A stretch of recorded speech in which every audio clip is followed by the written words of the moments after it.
playing this weekend. Right. And the loser of that game will have 3 league losses. McClintock playing at Tempe tonight would be a favorite, and McClintock only has 3 league losses, so the Chargers, who got off to a miserable start, could work their way into the playoffs. And I think McClintock has to close out at Dobson. That's right. So there's a lot of things yet to be settled here before we get to playoff activity. The playoffs are a couple of weeks away.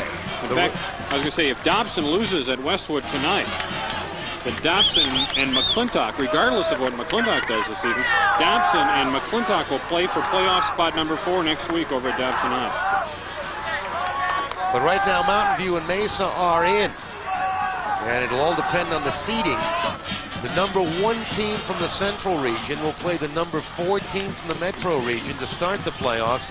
And the number 2 team from the Central region plays the number 3 team from the Metro region. And of course, the top seeds would have the home field advantage. Jeff Parker talked about that before the ball game. He wants to win this game and win this Central region because it means the first 2 playoff games at home. And Mountain View over the years has been very tough to beat on this particular field. They've come down a notch or 2 the past couple of years, but for a period up through about 1984 or so, they were almost impossible to beat on this particular field. They had lost for a long time, only 1 home game, and that was to St. Mary's some years ago. So Mesa's coming back out, their defense. Mountain View's offense coming back, and we are just about set to get this one resumed. After about a 20-minute or so, 25-minute delay, it is 1st and 10. Mountain View, the ball on their own 38-yard line. Would this be a time to run some kind of a gadget play? Maybe so. Van Moorleham and Lindhorst to the running backs. Van Moorleham, big hole up the middle. He powers his way close to first down yardage up near the 48-yard line. He's a good-looking runner. 6 touchdowns on the year for Chad Van Moorleham. He's a senior. Here it is again, and watch number 60, Tim Jones. He is all the way downfield. And that's one thing about this Mountain View offensive line, and one of the reasons the rushing game goes. Those men block so well downfield. 2nd down, about a yard to go. Pitch the ball back. This is Lindhorst. A lot of running room. He's in the Mesa territory. Penalty marker down. We make it a personal foul against the Jackrabbits for a late hit out of bounds. And the man as responsible as anyone for that long gain for Mountain View, number 89, Pete McKernan, an end who came back to throw a block and open up the hole over the right side. Another look at the pitch. Here's the pitch. McKernan's block is right there, and there goes Lindhorst. And here's the hit by Richardson, and yes, we're going to get a personal foul penalty marked off against the Jackrabbits. And this is going to sit the football back inside the 30 down to the 25-yard line of Mesa. And there's the call, personal foul. So the Toros down 6-0, come marching back. Well, you wonder, Jess Parker's been known to light a fire or 2 under his ball clubs over the years. You have to wonder how what he was doing during that delay, during the blackout. And maybe he got them going because the Toros came out and were not too impressive their first possession, and then gave up the touchdown to the Jackrabbits. 1st and 10, 25 of Mesa. Steve Lindhorst, the handoff. Fumble on the play. Was he down? It's recovered by Mesa, but I think they blew the play dead. We're going to wait and see. I thought I heard a whistle. It was blown dead. There's no question about it. The only question is whether or not it should have been. They're going to mark it at the 21 for a gain of 4. Another look. Looked to me like the ball was loose before he hit the ground. Sure did. And there's Lamont Everett diving in for Mesa to recover it, but it's going to be blown dead. Give him a gain of 4. It's 2nd down and 6. Double flanker formation, real wide to the far side of the field. Now a penalty marker down.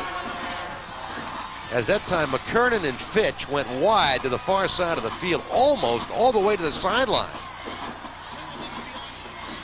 And a penalty marker was dropped. Now we got another penalty against Mesa. That unsportsmanlike conduct? Somebody on that sideline over there let the official have it on that fumble. So this is going to take it down to the 11-yard line. Something else to keep in mind in high school football, 2 unsportsmanlike conduct calls against a coach and he's out of the game. If that was called on Rattay, he's got to watch himself because one more and he's gone. It happened to Delvin Schutz a couple of weeks ago over at McClintock. Well, already 35 yards of penalties marked off against Mesa. Harry Taylor was over-explaining the situation to Rattay. So the Jackrabbits, after scoring first, now see the Toros come back with a first down at the 11-yard line. Van Moorlehem down to about the 8-yard line, stacked up and dropped. It'll be second down coming up and about 6 yards to go for a first down. It appears that the Toros can pick up a first down without scoring, but to do so would be only about half an inch away from the goal line. Less than 2 minutes to go first quarter, 6-0 Mesa. Ball on the 8-yard line. 6-0 Jackrabbits lead on a 9-yard touchdown pass from Richardson to Griffin. The extra point was missed. Trevor Kavanaugh, the quarterback. He will pass, throws out to the flat, and it's incomplete. Throwing out to McKernan, couldn't hang on, so now it's third down. And about 8 to go for a first down. If we're wondering about field goal kickers, Mountain View's Joel Holmes handles the field goal duties. He's got 2 to his credit this year of 39 yards and 45 yards. Third down from the 8. McKernan and Fitch split wide to the near side of the field. Jason Phillips up the middle. He's inside the 5 to the 4. It's going to be fourth down. They can get a first down without scoring a touchdown, as we get wholesale defensive replacements now for Mesa.